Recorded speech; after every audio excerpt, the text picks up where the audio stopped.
আসসালামু আলাইকুম রহমতুল্লাহ। আমি এখন বর্তমানে আছি জর্জিয়া তিবলিসিতে। সো আমি যে সিটিতে আছি এটা হচ্ছে খুবই সুন্দর একটি সিটি। আর আমি এখন বর্তমানে আছি রিগা রিগা পার্কে। আর আমার রিগা পার্কের পিছনে দেখতে আছেন যে খুব সুন্দর এবং মনোরম দৃশ্য। আপনারা যারা টিবিসিতে আসতে চান বা জর্জিয়া টিবিসি সিটিতে আসতে চান, অবশ্যই এই রিগা যে পার্ক আছে এই পার্কে আপনারা ভ্রমণ করে যাবেন। এবং আমি অনেকগুলো দেশ ট্যুর করেছি, সবচেয়ে আমার কাছে বেস্ট আজকের এই ট্যুরটা মনে হচ্ছে এবং এই প্লেসটা মনে হচ্ছে।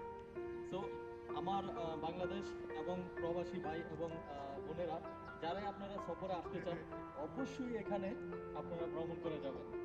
সো আমি এখন ঘুরিয়ে কিছু ভিডিও দেখাবো, যেখানে এই জায়গার যে দৃশ্যগুলো আমার মোবাইলে ধারণ করছি। সো আপনারা দেখবেন।